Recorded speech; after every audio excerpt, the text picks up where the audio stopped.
ভাবতেও অবাক লাগে আমি কোন শহর আর কোন রাজ্যে বাস করছি। ৭৮তম স্বাধীনতার দিনে কলকাতা শহর বুঝিয়ে দিয়েছে প্রতিবাদ কাকে বলে।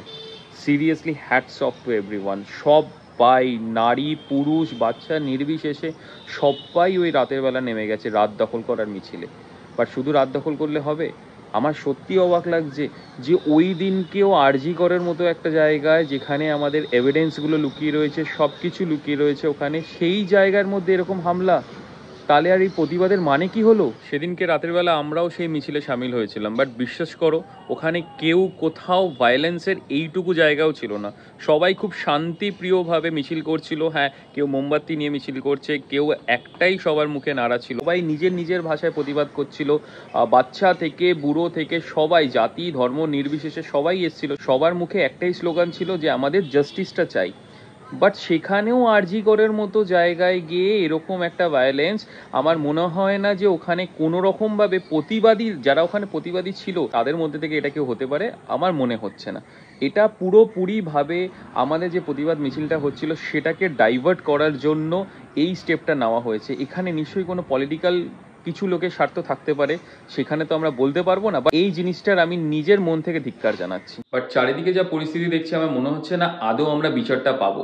সবাই জিনিসটাকে ডাইভার্ট করার চেষ্টা করছে, আসল জিনিসটাকে সরিয়ে নিয়ে যাওয়ার চেষ্টা করছে। তো এই আর ডে বাই ডে যেসব খবর আসছে, যেসব খবর নিউজে আমরা দেখছি, সেগুলো দেখে আরো মানসিকভাবে বিপর্যস্ত হয়ে যাচ্ছি যে আদৌ কি বিচারটা পাবো। এই যে কলকাতার সব নাগরিকরা রাত দখল করার জন্য যে বেরিয়েছিল, বাট সেগুলো কোনো নিউজে দেখানোই হচ্ছে না। যেগুলো ওয়েল নোন নিউজ চ্যানেল সেগুলোতে একটাও দেখানো হচ্ছে না। খালি দেখানো হচ্ছে কি আরজি করে ভাঙচুর কাণ্ড। সেখানে দেখাচ্ছে প্রতিবাদীরা পুলিশের ওপর অত্যাচার করেছে। আমি জানি না, আমার মনে হয় না প্রতিবাদীরা ওখানে গিয়ে পুলিশের ওপর অত্যাচার করেছে কিনা, বা অন্য কোনো পলিটিক্যাল এখানে কোনো এজেন্ডাস আছে, বা অন্য কোনো পলিটিক্যাল কোনো স্বার্থ আছে।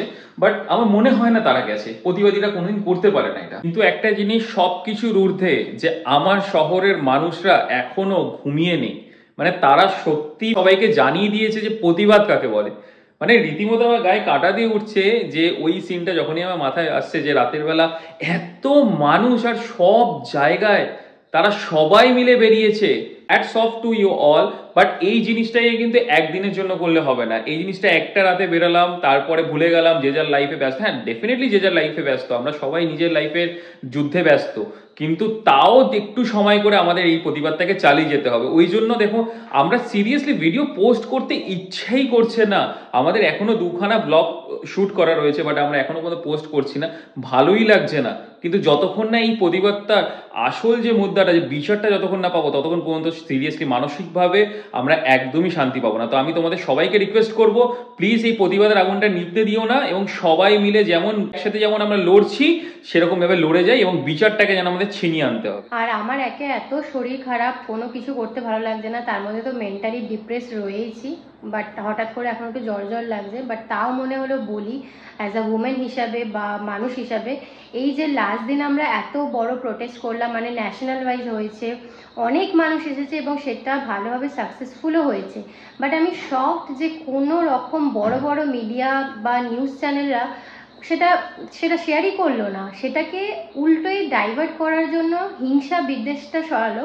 মানে জানি না হঠাৎ করে কোথা থেকে আরজি করে অত লোক, মানে গুন্ডা বাহিনী আসলো, মারপিট হলো, এই হলো ওই হলো। বাট দেখানো হলো দুনিয়ার কাছে যে যারা প্রোটেস্ট করছে, মানে আমরা আমাদের মতো সাধারণ মানুষ যারা প্রোটেস্ট করেছি তারা গুন্ডা। মানে এইভাবে দুনিয়ার কাছে একটা ছবি শেয়ার করা হলো, ভিডিও শেয়ার করা হলো, যারা প্রতিবাদ করছে তারা হিংসা চাইছে। বাট সেটা তো আলটিমেটলি নয়। আমরা যে আন্দোলনটা করেছি সেটা খুব শান্তিপূর্ণভাবে, এবং আমাদের একটাই স্লোগান ছিল কি উই ওয়ান্ট জাস্টিস। আর এছাড়া আর কোনোভাবে আমরা কোনো হিংসা বা বিদ্বেষ কিছু ছড়াতে চাইনি। আমাদের দেখে মেবি মনেও হয় না যে আমরা গুন্ডা। তো জানি না হঠাৎ করে কোথা থেকে আরজি করে গুন্ডার বাহিনী আসলো, ভাঙচুর, সেটা নিয়ে আমি বুঝতেও পারছি না কে। মানে দেখে তো তাদের মনে হচ্ছে যে নর্মাল যারা আমাদের মতো সাধারণ মানুষ নয়, তারা মেবি কোনো বড় কারোর পারমিশনে এসেছেন, মানে আমাদের এই বড় যে আন্দোলনটা হচ্ছে সেটাকে পুরোপুরি ডাইভার্ট করার জন্য। মানে পুরো একটা সিনেমা চলছে মনে হচ্ছে। মানে কিছুদিন ধরেই যা দেখতে পাচ্ছি মিডিয়াতে, পুরো একটা সিনেমা, একটা সাজানো বানানো একটা কাহিনী দেখানো হচ্ছে, রিয়ালিটিটা তো আসছেই না। আমরা যারা রিয়েল রাস্তায় নেমেছি তাদেরকেও পুরোপুরিভাবে ডিমোটিভেট করা হয়েছে। রিসেন্ট আমি নিউজ পাচ্ছি যে ওয়েস্ট বেঙ্গলে কোথাও স্ট্রাইক, আন্দোলন, ধর্মঘট যাই হোক হোয়াট এভার নাকি হয় না, বাট আমি ছোটো থেকে কিন্তু সেটাই দেখে আসছি, সেটাই জেনে এসেছি যে স্ট্রাইক, ধর্মঘট, আন্দোলন যাই হোক সব কিছু করেই মানুষ পাওয়ারে এসেছে। তো সেটাকে এখন মানে ডাইভার্ট করে দেওয়া হচ্ছে যে মানুষ ধর্মঘট, আন্দোলন, স্ট্রাইক কিছুই করাটা এখন যাবে না। তো যাই হোক 14 আগস্টের দিনকে যেটা হলো, পুলিশের নিরাপদ মানে পুলিশ আমাদের কি সেফটি দেবে, সেখানে বড় একটা কোয়েশ্চেন আছে। আরজি করে যেটা আমরা নিউজে দেখতে পেয়েছি, আমাদের যারা অল ইন্ডিয়া ওয়াইজ যারা আন্দোলন করেছে সেটা তো দেখানো হয়নি, এই ভিডিওগুলোই দেখানো হয়েছে যে পুলিশ নাকি গিয়ে আরজি করে নার্সদের সেফটির জন্য তাদের কাছে হেল্প চেয়েছে, যে বাথরুমে তারা লুকিয়েছে। অ্যান্ড পুলিশ নাকি নার্সদের এটাও বলেছে যে আপনারা নিজেদের সুরক্ষা নিজেরাই করুন, মানে নিজেদের সেফটি আপনাদের নিজেদের কাছে। তাহলে আপনারা কি করতে আছেন, আপনারা কি করতে আমাদের মানে অ্যাজ আ পুলিশ রয়েছেন, আপনারা কি মানে ট্রেন্ড নন প্রপারলি? মানে এটা আমার জিজ্ঞেস করার যে একটা পুলিশে যাদের কাছে আমরা হেল্প চাইবো, মানে যাদেরকে দেখে আমরা সেফ ফিল করব, তারাই বলছে আপনারা নিজেরা নিজেদের সেফটি নিজেরাই করুন, আমরা আমাদের বাথরুমে লুকোনোর জায়গা করে দিন। মানে এটা শুনে হাসবো না রাগ প্রকাশ করব, জাস্ট মানে মাথা জাস্ট পুরো খারাপ হয়ে গেছে।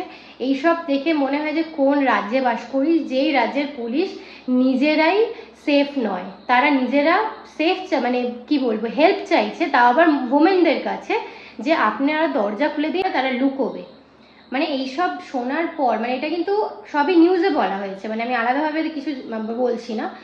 তো এইটা জেনে মনে হচ্ছে যে কোন স্টেটে আমরা বাস করছি যেখানকার ল আইন এতটা কমজোর, যেখানে পুলিশ একটা মহিলাদের কাছে গিয়ে হেল্প চাইছে, পুলিশের হাতে কোনো পাওয়ারই নেই, এবং আমার তো মনে হয় না তারা মানে প্রপারলি ট্রেন্ড। যাই হোক এটাই আমার বলার উদ্দেশ্য ছিল। শরীরও ভালো নেই, তো দেখা যাক, আমরা ওয়েট করছি জাস্টিসের জন্য। সিবিআই তো অলরেডি তদন্ত করছে, আর ভালো তো কোনো আমরা মানে নিউজ পাচ্ছি না, যত সব আলতু ফালতু মানে মারপিট ঝামেলা এইসবই শুনতে পাচ্ছি। দেখা যাক, বাট আমরা এই প্রোটেস্টটা কিন্তু করা বন্ধ করব না, কন্টিনিউ করে যাব অল ইন্ডিয়া ওয়াইজ। মেবি ডাক্তাররাও স্ট্রাইক করেছেন, ওনারাও সার্ভিস দিচ্ছেন না, আমার মনে হয় এটাই করা উচিত। আদারওয়াইজ কোনো রকমভাবে আমরা এই জাস্টিসটা পাবো না, এটা কন্টিনিউ হতে থাকবে। আজকে এনার সাথে হয়েছে, কালকে অন্য কারোর সাথে হবে, এবং সেটা একদমই হতে দেওয়া চলবে না।